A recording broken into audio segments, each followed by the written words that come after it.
Thank you very much. Thank you.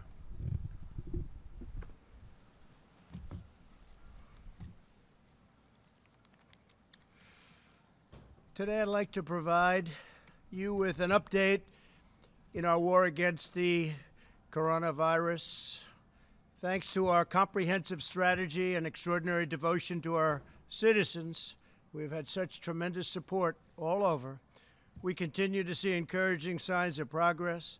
Cases in New York area, New Orleans, Detroit, Boston, and Houston are declining. Denver, Seattle, Philadelphia, Washington, D.C., Atlanta, Nashville, Indianapolis, and St. Louis are all stable and declining. All parts of the country are either in good shape, getting better, in all cases getting better, and we're seeing very little that we're going to look at as a superseding hotspot. Things are moving along. Really a horrible situation that we've been confronted with, but they're moving along. As we express our gratitude for these hard-fought gains, however, we continue to mourn with thousands of families across the country whose loved ones have been stolen from us by the invisible enemy. We grieve by their side as one family, this great American family, and we do grieve.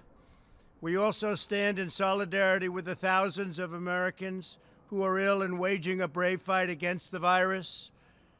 We're doing everything in our power to heal the sick and to gradually reopen our nation and to safely get our people back to work. They want to get back to work, and they want to get back to work soon.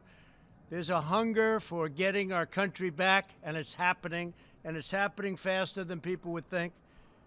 Ensuring the health of our economy is vital to ensuring the health of our nation. These goals work in tandem. They work side by side.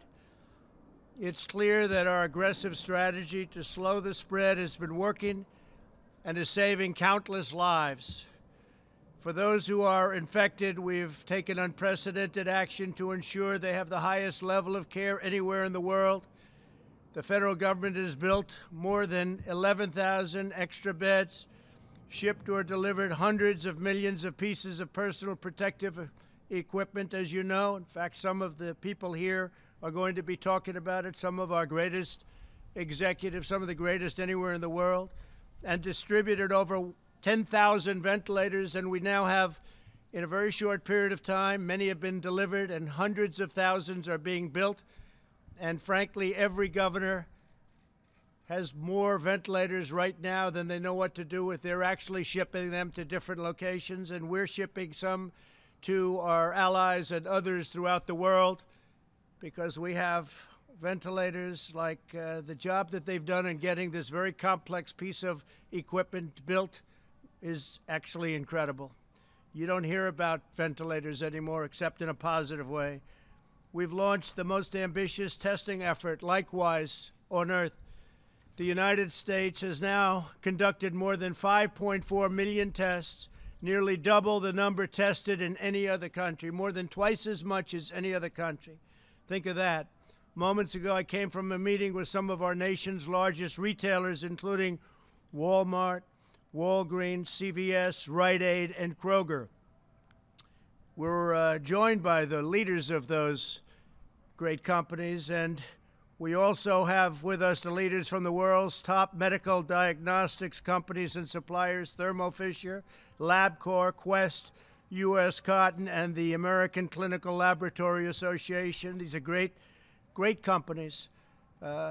These private sector leaders, along with others such as Roche, Abbott, Becton Dickinson, Hologic, and Cepheid, have been exceptional partners in an unprecedented drive to expand the state's capabilities and our country's capabilities. The job they've done has been incredible.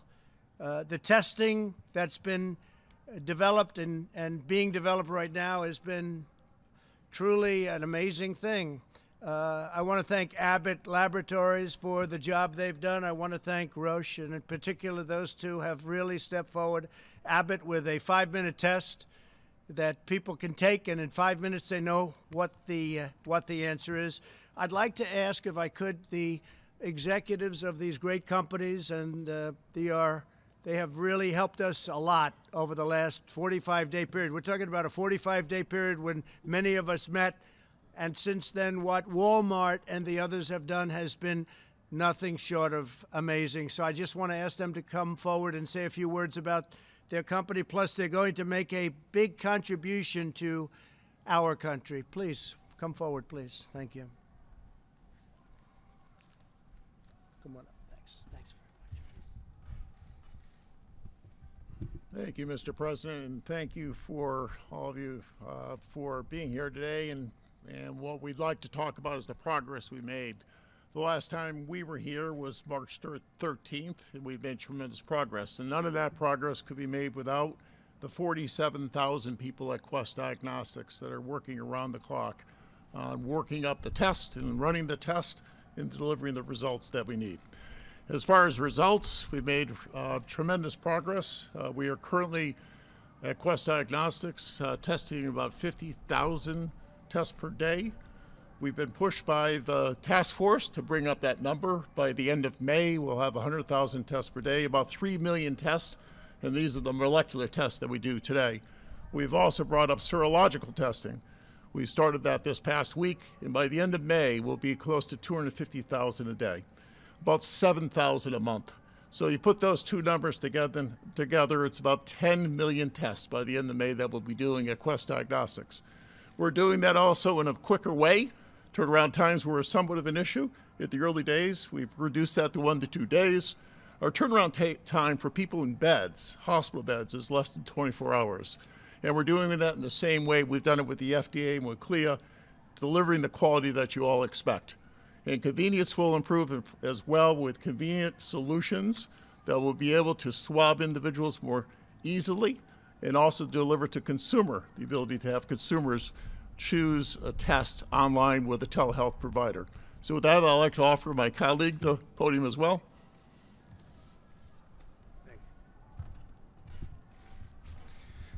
Mr. President, thank you very much for your leadership and for having us all here today. Our scientists and our lab technicians are working day and night in order to do as many tests as we possibly can for the American public and to turn those tests around as quickly as possible. Just 45 days ago, we said we could do several thousand tests a day. We can now do 60,000 tests a day, and we're continuing to expand that capacity every single day. In addition, our scientists are working to make testing more convenient and easier. We have the swabs now that are much smaller than the original ones that we originally launched with, but we also have the Pixel by LabCorp at-home test. That test right now is for healthcare workers on the front line and first responders, but we will be rolling that out much more broadly over the coming weeks. And we're going to roll it out with absolutely no upfront cost for the individual consumers. At the same time, we are building our capacity for serology testing. And we can currently do about 50,000 today, and we'll be able to do several 100,000 per day by the middle of May. And we're going to be working with the retailers, our colleagues that are here today, to help them as they expand their testing capabilities across the entire country. And lastly, Mr. President, we have a rather large drug development business, and we will continue to work with our colleagues in the pharmaceutical and the biotechnology industry to ensure we do everything we possibly can to enroll clinical trials fast so that we can get new treatments and potential vaccines. Thank you. Thank you very much. Thank you very much. Please go ahead. Thank you. Mr. President, thank you, and thank the administration for all of their collaboration to enable Thermo Fisher Scientific to be able to produce the test kits that companies like LabCorp and Quest and the public health labs around the world run. We met our original commitments of producing 5 million kits a week, and we're up to scaling that to double that in the coming weeks in terms of supporting testing around the world. I'd like to thank my 75,000 colleagues around the world for their tireless effort to make that a reality and supporting all of our customers to have the testing necessary to get America back to work. Thank you very much. Great job.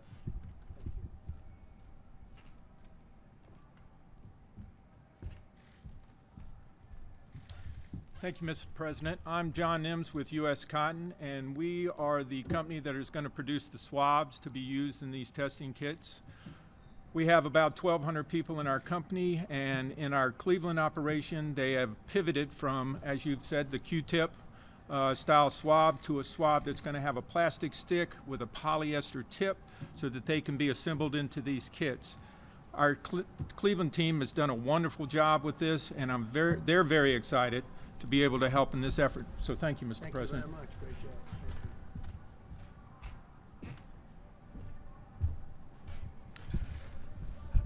Mr. President, thank you. I'm Larry Merlo with CVS Health, and it was just over a month ago that we opened up our first drive-through test site. And since that time, we have opened large-scale testing facilities across 5 states in partnership with the administration and working with the governors of Rhode Island, Massachusetts, Connecticut, Georgia, and Michigan. And these sites are enabling us to test approximately 1,000 individuals a day with real-time results. We now have a capacity to test about 35,000 individuals each week. And this afternoon, we announced plans to expand that capacity even further. Beginning in May, we will install testing capabilities in up to 1,000 CVS pharmacies. We'll be using our drive-thrus and our parking lots with swab testing. So again, you'll see that coming online in May. And we also recognize the fact that the virus is disproportionately affecting our minority communities. So we're working in partnership with organizations like the National Medical Association to bring testing and care into the traditionally underserved communities. We're also beginning to implement mobile capabilities with which to do that. And as businesses are restarting their workforce, we'll also be looking to assist them as they begin to come back to a normal operation.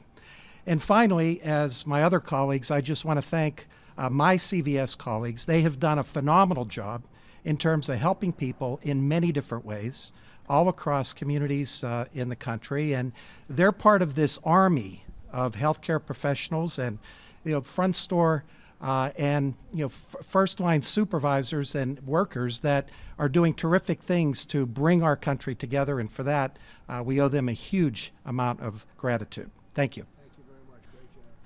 Thank you.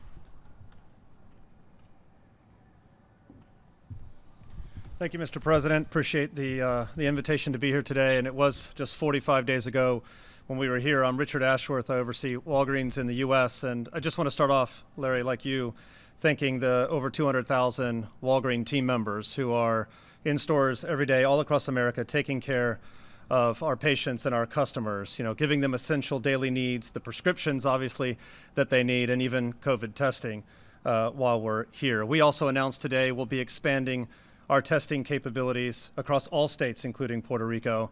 We'll be able to triple the volume that we do now in partnership with our lab partners, and we're excited to be able to do that. We're really excited with the public-private partnership that we have here because that's what's enabling us to do this, and we look forward to working with the additional states to get these sites up and running as fast as possible. As a pharmacist, I just want to say one quick thing. I'm really proud to be part of this profession, and not just Walgreens pharmacists and pharmacy employees, but all of them across grocery, mass, independents. You're really doing what you should be doing and what you went to school for, to help patients, counseling them on their medicines and helping them understand the problems that we're facing. Pharmacy is right here in it with everyone together in the community, and we look forward to being part of the testing like we are now, serology, whatever that might look like in the future, and eventually treatment when the vaccine does come. So thank you, Mr. President, for the opportunity. Great job. Thank you. Very much.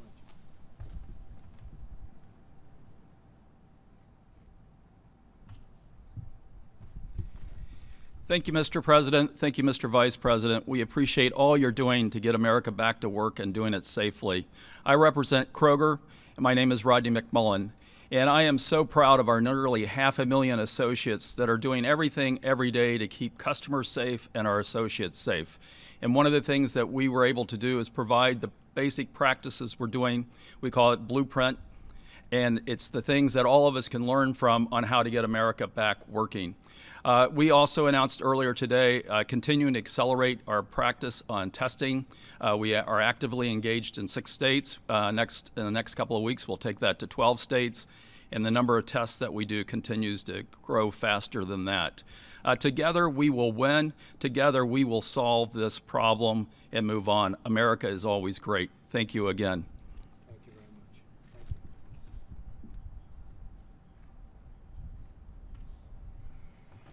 Thank you, Mr. President. My name is Doug McMillan. I'm a Walmart associate, and I too would like to start by thanking our associates for everything that they're doing in our stores, Sam's Clubs, distribution centers, and in our e-commerce fulfillment centers. They've been inspiring and continue to have a can-do attitude and step up. It's much appreciated.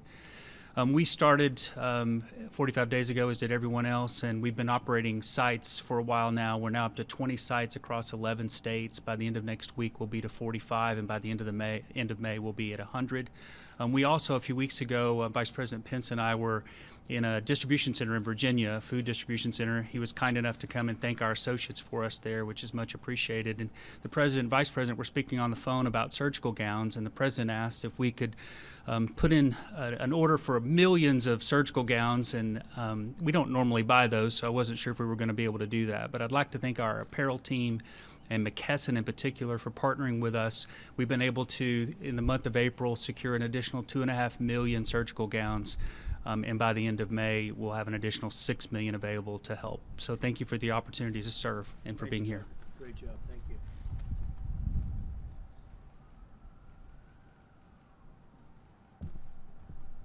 Thank you, Mr. President, and thanks to the team for getting this great operation up and running for the benefit of the country. I'm Hayward Donegan with Rite Aid, and we are currently operating 40% of the current test sites in 25 locations across 8 states. And I had the opportunity, as I was driving up, to stop at our Richmond location and see the testing in action and thank the associates, whether it be security or pharmacy, front end, everybody who's helping with this great effort, and all of the customers that appreciate this so much. It was really amazing to see. And I want to thank my 50,000 associates also for keeping these retail locations up and running during these really, really tough times. It's been quite amazing. And we, too, are going to expand our testing, and we're doing about 1,500 a day. Thanks. Thank you very much. So thank you all very much. It's incredible what we've done together over a short period of time.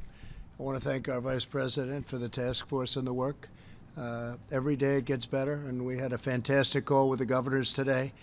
And I would say that they are as thrilled as they can be, considering that the fact is that there has been so much unnecessary death in this country. It could have been stopped, and it could have been stopped short, but somebody a long time ago, it seems, decided not to do it that way, and the whole world is suffering because of it, 184 countries at least. But I want to thank all of these great business men and women for the job they've done. They've been fantastic with us, working with us. And as you know, for several weeks, my administration has encouraged the governors to leverage unused testing capacity in states. Very few understood that we have tremendous capacity. Then 1 week ago, we provided each governor with a list of names, addresses, and phone numbers of the labs where they could find additional testing capacity in their states. Within 48 hours, the number of tests performed across the country began to absolutely skyrocket. On Saturday alone, more than 200,000 test results were reported, which is a gigantic number, bigger than any country anywhere in the world for a much longer period of time. A number that is an increase earlier in the month when we tested roughly less than 100,000 a day. So we much more than doubled it, and that will be doubling again very shortly. We are continuing to rapidly expand our capacity and confident that we have enough testing to begin reopening and the reopening process. We want to get our country open, and the testing is not going to be a problem at all. In fact, it's going to be one of the great assets that we have. Today, we're releasing additional guidance on testing to inform the states as they develop their plans for a phased and very safe reopening. Our blueprint describes how states should unlock their full capacity, expand the number of testing platforms, establish monitoring systems to detect local outbreaks, and conduct contact tracing. We have it all.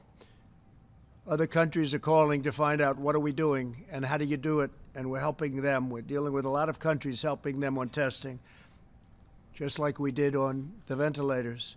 I directed our Medicare program to make it easier for seniors to get the testing that they need, and the pharmacies, as you know, we are allowing pharmacies now to do testing, and we have other testing locations that we're going to be allowing also, but having pharmacies get involved in testing is a very big deal. We're also asking governors to do the same in their Medicaid program, so they're going to be able and authorized to do the same in Medicaid.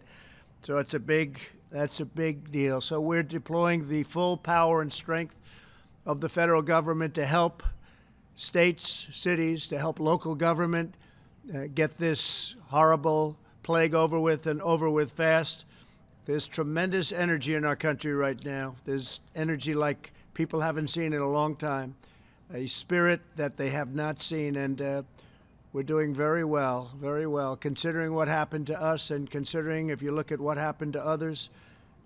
This is something that the world has not seen for a long, long time.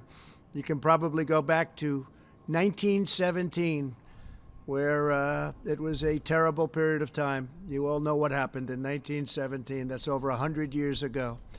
With that, I'd like to introduce, if I might, Dr. Birx, if you could come up, and then Admiral, you'll come up, and between the two of you, you'll explain the entire process and how much progress we've made and where we're going. Thank you very much. Thank you.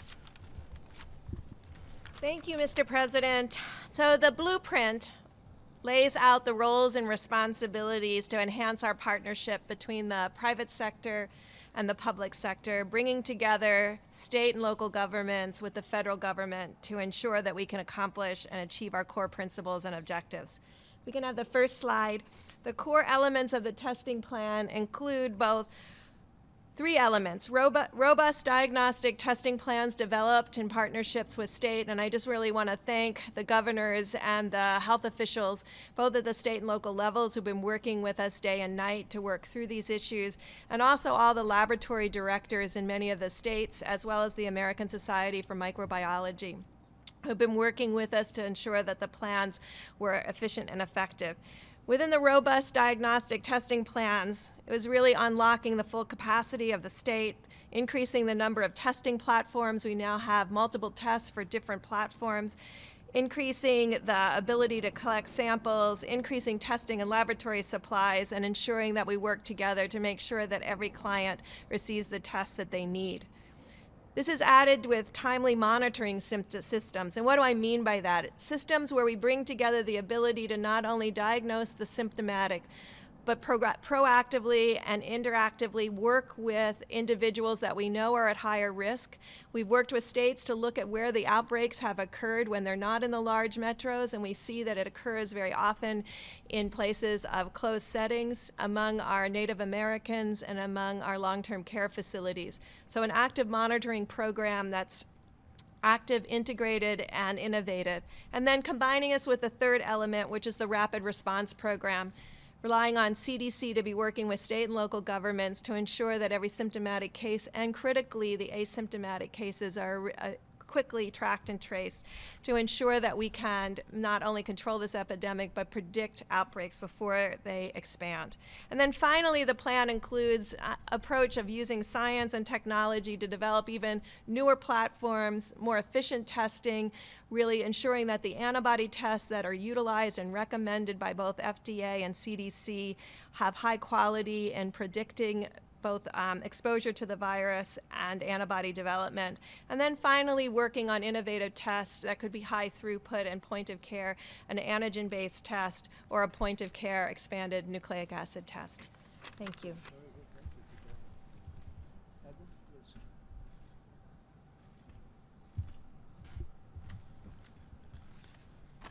Thank you, Mr. President, and thank you, Ambassador Birx. If I could have the next slide, please. Want to spend just a couple minutes about going over where we've been, but more importantly, where we're going. I think we all can understand how we can group this into three distinct phases. First is our launch phase, when we were really engaging the emerging epidemic and the types of things we need to do. for example, mobilize the private sector to develop, test, and have EUAs. And I think you know over the past 2 months, the FDA has issued 67 emergency use authorizations, which is far outpacing anything that has been done or could ever been imagined. Galvanizing the research community in the commercial labs. The reason why we're here with ACLA Labs having done about 3 million tests is because of that day when it was galvanized by the President and the Vice President. We also set models in the community. Those first community-based testing sites that were federally supported and really under the direction of the U.S. Public Health Service, people who had been in Japan testing people on the Diamond Princess to assure that it would be done right and it would be done safely for everyone involved. Then we moved to really scaling. That phase was very, very important because we knew we needed to be at an immense scale to enter the third phase about supporting opening again. This again, for example, a lot of my life is about swabs.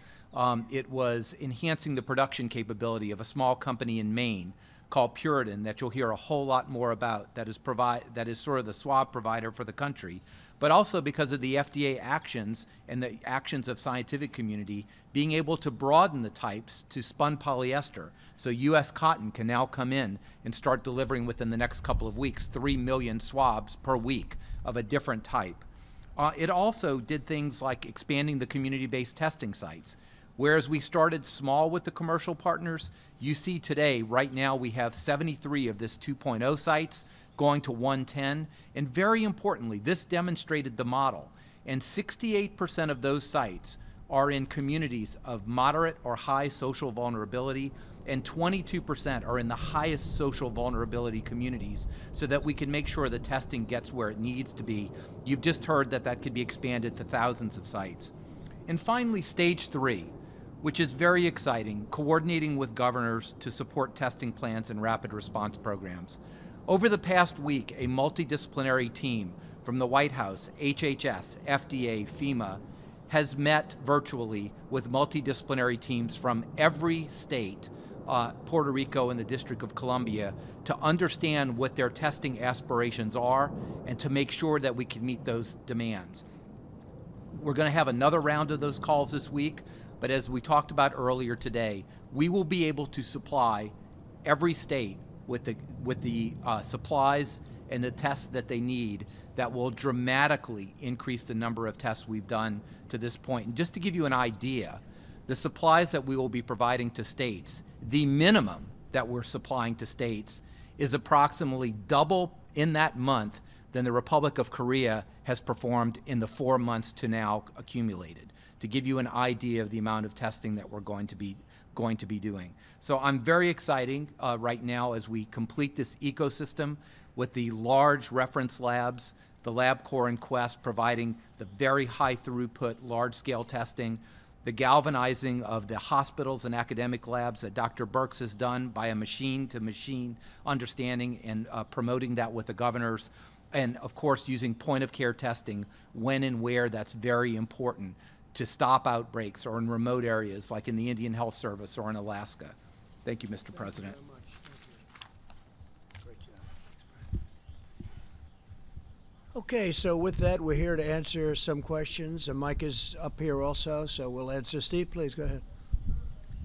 Grapple with when and how to open their states. What's the best advice from you on what they should do? How quickly? Well, we how want them to do slowly? it. We recommend that they do it as quickly as possible, but safely. We want everyone to be safe. And I think you're seeing that. You're seeing a lot of governors get out and they want to open it up. Many are thinking about their school system. Not a long way to go in the school system right now for this season, for this year. But I think you'll see a lot of schools open up, even if it's for a very short period of time. I think it would be a good thing because as you see in terms of what this vicious virus goes after, young people seem to do very well. Young people seem to do very well. So I know that there are some governors that aren't necessarily ready to open up their states, but they may be ready to open up their school systems. We'll see, but that's their choice. But the word is safety, okay? Rapid, but safety. Yeah, please. Go ahead, please. Thank you, Mr. President. I have a question for you regarding one of the members of your coronavirus task force, and that's Secretary of HHS, Alex Azar. Yeah. On January the 28th, he was in the briefing room, And in the briefing room, he told reporters that for the individual American, the virus should not be an impact on their day-to-day life. 3 months later, more than 55,000 of our fellow Americans have now lost their lives. Mr. President, why is he still your top health advisor? Why is he still serving as the HHS secretary? Well, I think it's a very unfair question because you have many great professionals. Some of them you have great respect for, and you have many people in the other party. You mentioned Alex Azar, but you have many people in the other party that have said the same thing and with even more confidence. So a lot of people didn't get that right. I was very fortunate, whether it was through luck or whatever, that we closed the border. We put a ban on China other than our citizens coming in. We had our citizens. You can't keep out American citizens. You know, gee, you can't come back into your country. That's a little tough to do, but we put a ban on China. That was very fortunate. But I could tell you that Nancy Pelosi was dancing in the streets in Chinatown. She wanted to go, let's go out and party. Now, that was late into February, so you don't mention that, but you could mention that. Go ahead. Any other? Please, go ahead. Go ahead. Mr. President, he has not been in a briefing. Yeah, please, stand up. Since April the 3rd. Does that show confidence? You should have no complaints, please. Thank you, Mr. President. Yesterday, you retweeted someone who alleged that Democrats have quoted, quote, inflated the mortality rate of the coronavirus by underreporting the infection rate. Do you believe that's true, that there's some sort of conspiracy theory regarding the number of infections states are reporting? Well, I can only say what we're doing. We're reporting very accurately. If you look at other countries are not. I mean, you can look at China, you can look at numerous countries where I don't think those are right numbers. I can only say what we're doing. It's very important to us to do very accurate reporting, and that's what we're doing. John, go ahead, please. By retweeting that, Mr. President? Thank you. Please. Mr. President, I wanted to ask you about the payment protection plan, the CPP plan to help small businesses. Yeah. There have been a lot of concerns today with the website just not working. In fact, we heard from the American Bankers Association saying that they are deeply frustrated and that until it's fixed, American banks will not be able to help struggling small businesses. Do you know? Well, I just came out and I hadn't heard. I heard there was a glitch. We'll find out whether or not that's so. Certainly, it did work out very well for the original amount of money. This is the second amount, and I'll find out about that. We're relying on the banks to go out and do an accurate job. Yeah, please, in the back. All the companies that get aid, Mr. President. Well, I wouldn't mind doing that. I don't know what the legal status of something like that. I would like to do that, as far as I'm concerned.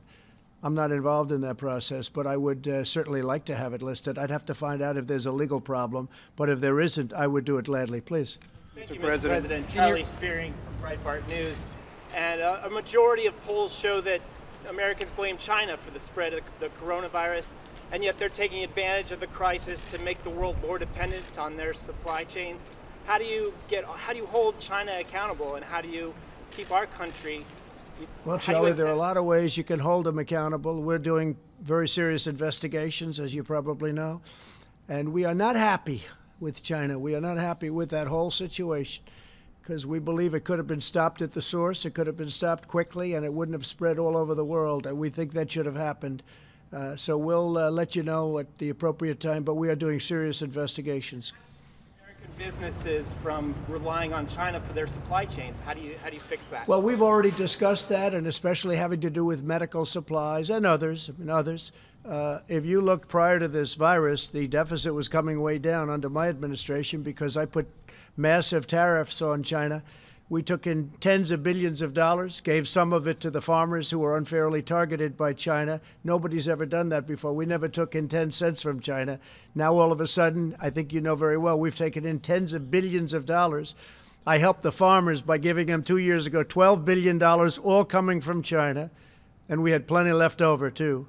And then the following year, $16 billion.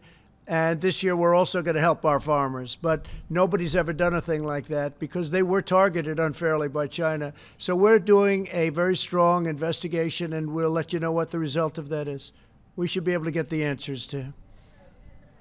President, go ahead, please. As you talk about potentially reopening up America again, as we see in the slides behind you, what data are you going to look at in the future to see if restrictions need to be reimposed? Yeah, we're looking very much and reliant very much on the local areas, the governors. And that's been the way it has been for me, maybe not for everybody, but for me, that's the way it's been at the beginning. And from the beginning, the governors, some of them are doing an extraordinary job. Not all of them, but some of them. And I think all of them maybe have a chance to do that. Some will be a little bit different. The areas are much different. Manhattan is much different than Montana. You have a lot of different circumstances. And obviously, if you look at the virus, it hit some areas, hasn't hit very much other areas, not even at all, almost not at all. But the entire country has been infected. West Virginia is an example. I spoke to Jim Justice, the governor of West Virginia, and they were long before anything hit, and they had numerous deaths, even in West Virginia, and they were really the last one to be hit. So we're dealing with the governors. We had a really great call today, as I told you. Very, very solid. These were not complaining people. These were people that they had everything they needed. They had their ventilators. They have their testing. They see their testing is growing. They're growing their testing. We're helping them. We're getting them what they need. And that was a group I'm sure some of you are on the line, even though you weren't supposed to be. And I think you know what the result of that call was. Please go ahead. Supply chain, sir. Following up on Charlie's question on making China, holding them responsible, Germany sent a bill to China for $130 billion, 130 billion euros for the damages caused by the coronavirus. Would your administration look at doing the same? Well, we could do something much easier than that. We have ways of doing things a lot easier than that. But Germany's looking at things, and we're looking at things, and we're talking about a lot more money than Germany's talking about. Yeah, please go ahead. Mr. President, we haven't determined the final amount yet. Thank you, Mr. It's President. very substantial. If you look at the world, this is worldwide damage. This is damage to the U.S., but this is damage to the world. Yeah, please. Thank you, Mr. President. Attorney General William Barr directed federal prosecutors to watch out for state and local officials that might be violating the Constitution by some of their stay-at-home orders. What's the strategy there? Will the federal government sue local authorities? Well, you'd have to ask Attorney General Barr, but I think he wants to see, like everybody, he wants to see people get back and wants to see people get back to work. He doesn't want people to be held up when there's no reason for doing it. In some cases, perhaps it's too strict. He wants to make sure people have their rights and they maintain their rights, very importantly. So a lot of people would agree with him. But you'd actually have to ask that question specifically from a legal standpoint to Attorney General Barr. Federal government suing state It would depend on the state. It would depend on the circumstances of the state. Some states are, perhaps a little early, and some states are a little bit late. And the Attorney General, I read that, and I saw that. And frankly, the Attorney General doesn't want to have rights taken away because there are some people, they're not allowed to open up a store or they're going to lose their livelihood. And by the way, that causes death also between all of the things that happen. And this has been a big study. The fact that people aren't allowed to have their freedom causes a tremendous amount of problems, including death. So that's what he's talking about. Please, in the back. Maryland and other states, Governor Larry Hogan specifically said they've seen a spike in people using disinfectant after your comments last week. I know you said they were sarcastic. I can't imagine why. I can't imagine why. Yeah. Take any responsibility? No, I don't. No, I can't imagine. I can't imagine that. Yeah, go ahead, please. President, Dr. Anthony Fauci says that we need to increase testing by double it at least, and so does the Rockefeller Foundation. When are we going to be doubling testing? It doesn't really matter what they say there, and we just left him. We just had a meeting, but because we're going to have much more than double it very soon. Now, there are big believers in testing, and then there are some governors that don't feel as strongly about it at all. You understand that. They feel much differently about it. But we're going with maximum testing because it's something we're very capable of doing. But we'll be much more than doubled. Mike, I'd like you to answer that. We're going to be much higher than doubled on testing very shortly. Mike, please. Yeah, please. Thank you, Mr. President. I hope the American people looking on today are as proud as the President and I are of the incredible public and private partnership that you heard from today. It was 2 months ago that we had done less than 10,000 tests for the coronavirus in the United States. But because the President brought together these incredible commercial labs, brought together the best-known retailers in America, now, Mr. President, we have 5.4 million tests. And as you said earlier today, we've done more than 200,000 tests in a single day. As we met with governors today, I sense the enthusiasm among governors for the way that testing is scaling all across the country. And we assured them on the call today that we're going to continue to directly partner with them to make sure that all of the resources you heard about today continue to be expanded. But I want to ask Admiral Giroir, who is literally working day in and day out with the governors, to describe some of the numbers for exactly where we will be. We're north of 5 million tests done now. It is remarkable to think of the pace of acceleration. But Admiral, maybe you could speak about exactly when we will reach the point that some of the experts say that they think we need to be at, whether that be 300,000 tests a day or 500,000 tests a day. But what's remarkable to me as a layperson, Mr. President, is because of this partnership you've forged, we're almost there, and we'll be there very, very soon for the American people. But everyone who is as anxious to see America reopen as this president and our entire administration are should know that the three-phased approach that the president outlined 10 days ago, we believe, and I believe increasingly governors understand around America, that we have a sufficient amount of testing today for every state that qualifies to enter phase one to begin to reopen their economies. But Mr. President, with your permission, I'll just ask Admiral Giroir to give some specific numbers about how quick, for all that we've done, how much more quickly you'll see an expansion of testing because of the partnership that you witnessed again here today. Thank you, Mr. President, Mr. Vice President. The number of tests that need to be done depends on the state level. You understand that places where there's high virus circulating will need many, many more tests. Places that do not have high virus circulating may need less tests. But let's just assume Dr. Fauci was talking about a 4 million per month number, which was sort of a week ago where we are.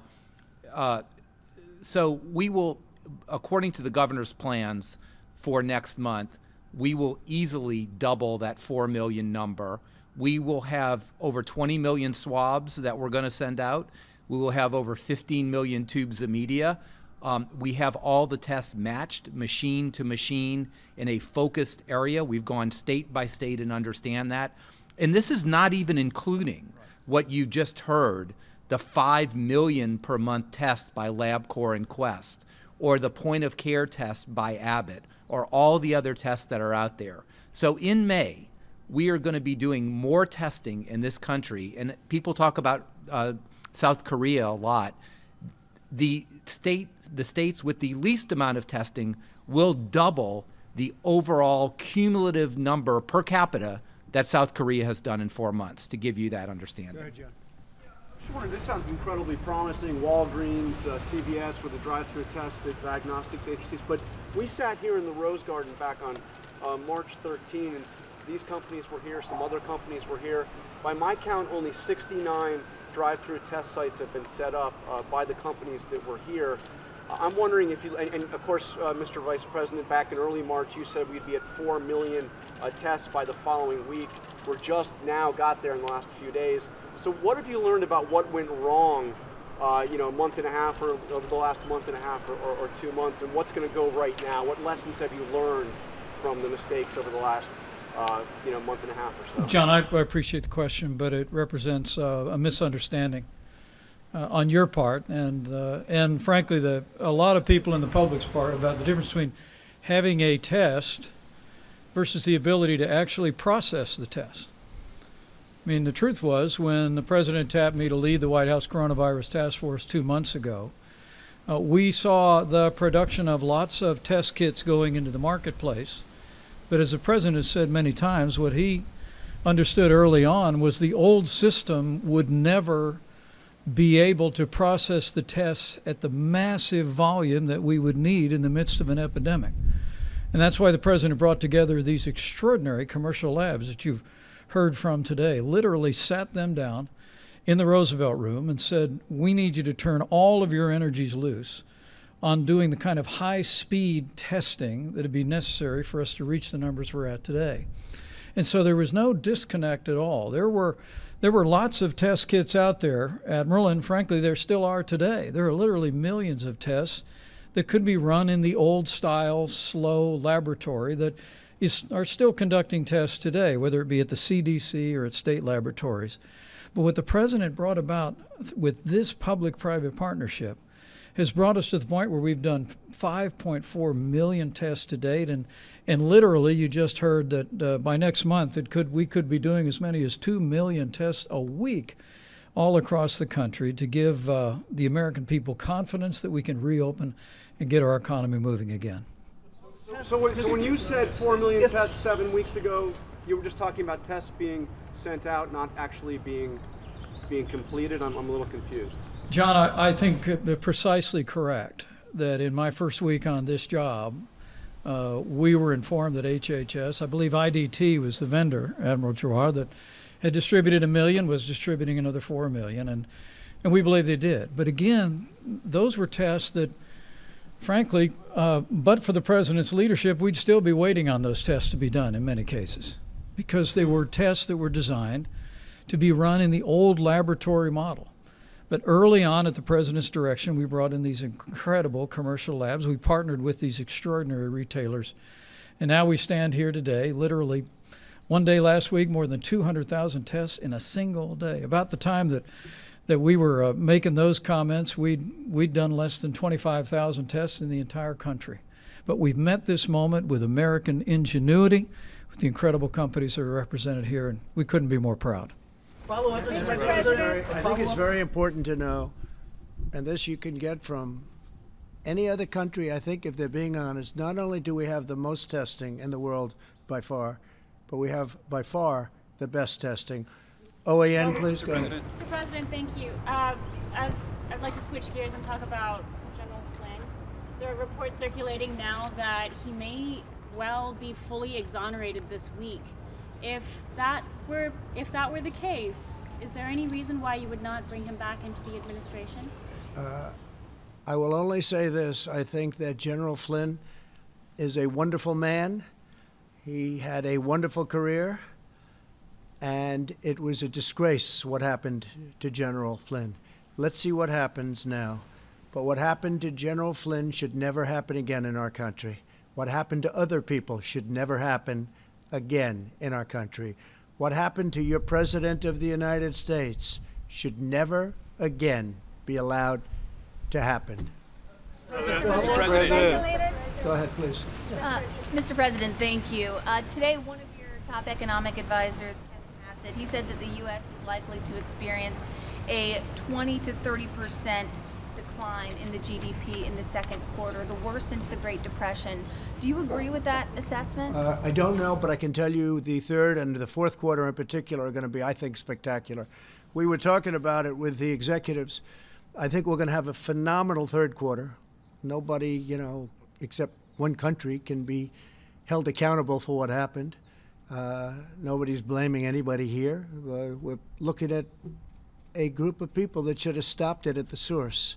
But so what happens in second happens in second. What we are doing is, I think you're going to see a big rise in the third, but you're going to see an incredible fourth quarter, and you're going to have an incredible next year. I think you're going to have a recovery. Look, they were just telling me inside, and it's fact, I built the greatest economy with the help of 325 million people. I built the greatest economy in the history of the world. And one day, because of something that should have never been allowed to happen, we had to close our country. We had to close our economy. I built it. We had the best employment numbers and the best unemployment numbers for Hispanic American, for African American, for Asian American, for everybody. Best stock market numbers. And by the way, the stock market was up very substantially today. And people are seeing a lot of good things. A lot of very smart people investing in the stock market right now. It's at 24,000, approximately 24,000.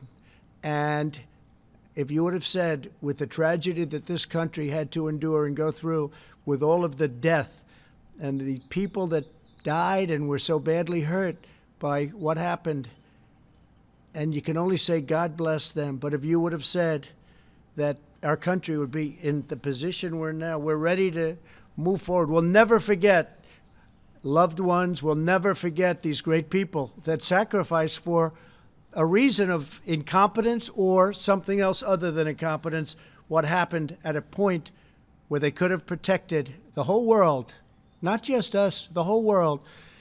But we had the greatest economy ever in the history of our world, and I had to turn it off in order to get to a point where we are today. And now we're making a comeback, and I think we're going to have economically, from an economic standpoint, next year an unbelievable year. And I think that you're going to see a fantastic fourth quarter, and the third quarter will start to build. But the second quarter, obviously, you're going to have GDP lack of growth. I'm looking at the head of Walmart. What a job Walmart's done in going through something. I mean, they were doing yeoman's work, including getting us millions of really very, very protective outfits. And I mean, the job that Doug and Walmart did was incredible. Millions of outfits, and those are high quality. I've seen them. Those are high quality. That's what we need. So people have stepped up to the plate. I think we're going to have a really good, I think it's going to start building. I think it's going to build fast. I think it'll be a tremendous, tremendous comeback.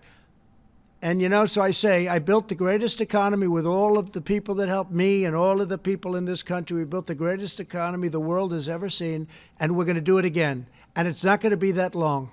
Okay. Yes, please, go ahead. Mr. President, opening up the country, how long will you keep up the travel restrictions for Europe? Well, we're looking at that, and it depends on how long it's taking Europe to heal. Italy is starting to make a comeback. I'm very happy to see that with my friend, the Prime Minister. It's tragic what went on in Italy and Spain and France and Germany, frankly, and every country over there. It's tragic. But we'll be looking at what's happening in Europe, and certainly we want to do that, and they want to do it too. They want to do it very badly. Yeah? Do you have any update on Kim Jong-un's health? Have you gotten any update on Kim Jong-un's health? Has he responded to your letter from March? On Kim Jong-un? I can't tell you exactly. Yes, I do have a very good idea, but I can't talk about it now. I just wish him well. I've had a very good relationship with Kim Jong-un. If I weren't president, you'd be in war. You would have been in war with Korea. You would have been in war with North Korea if I wasn't president. That I can tell you. He expected that. That I can tell you. I hope he's fine. I do know how he's doing, relatively speaking. We will see. You'll probably be hearing in the not-too-distant future. All right, one or two more. Go ahead, please. Yeah, a question about the 2020 election. Yeah. Your likely Democratic opponent, Joe Biden, recently suggested that you were considering changing the date of the election, that you might try something like that. That's my first question. The second I question never even thought of changing the date of the election. Why would I do that? November 3rd. It's a good number. No, I look forward to that election, and that was just made-up propaganda, not by him, but by some of the many people that are writing little statements. I see all the time, statement made, you say some statement made per Joe Biden, Sleepy Joe. He didn't make those statements, but somebody did. But they said he made it. No, let him know I'm not thinking about it at all, not at all. Okay, go ahead in the back, please. Yeah, the bipartisan Senate Intelligence Committee came out with the fourth installment of its report. It concluded that Russia interfered in the 2016 elections and there was not political bias. Do you accept its conclusions? Oh, I don't know. I haven't seen the report. Yeah, please, go ahead. President, nice to see you. I think you have a good relationship with North Korean leader Kim Jong-un. But last Saturday, Senator Graham, he mentioned in the Fox News, he interviewed, he said he didn't say anything last Saturday. Kim Jong-un Nobody knows where he is, so he obviously couldn't have said it. If you have this is breaking news. Yes. That Kim Jong-un made a statement on Saturday? I don't think so. Okay, go ahead. Let's do one more, please, in the back. If an American president loses more Americans over the course of 6 weeks than died in the entirety of the Vietnam War, does he deserve to be reelected? So, yeah, we've lost a lot of people, but if you look at what original projections were, 2.2 million, we're probably heading to 60,000, 70,000. It's far too many. One person is too many for this. And I think we've made a lot of really good decisions. The big decision was closing the border or doing the ban, people coming in from China, obviously other than American citizens, which had to come in. Can't say you can't come in, you can't come back to your country. I think we've made a lot of good decisions. I think that Mike Pence and the task force have done a fantastic job. I think that everybody working on the ventilators, you see what we've done there, have done unbelievable. The press doesn't talk about ventilators anymore. They just don't want to talk about them, and that's okay. But the reason they don't want to talk, that was a subject that nobody would get off of. They don't want to talk about them. We're in the same position on testing. We are lapping the world on testing, and the world is coming to us. As I said, they're coming to us saying, what are you doing? How do you do it? And we're helping them. So, no, I think we've done a great job. And one person, I will say this, one person is too many. Thank you all very much. Thank you. Thank you.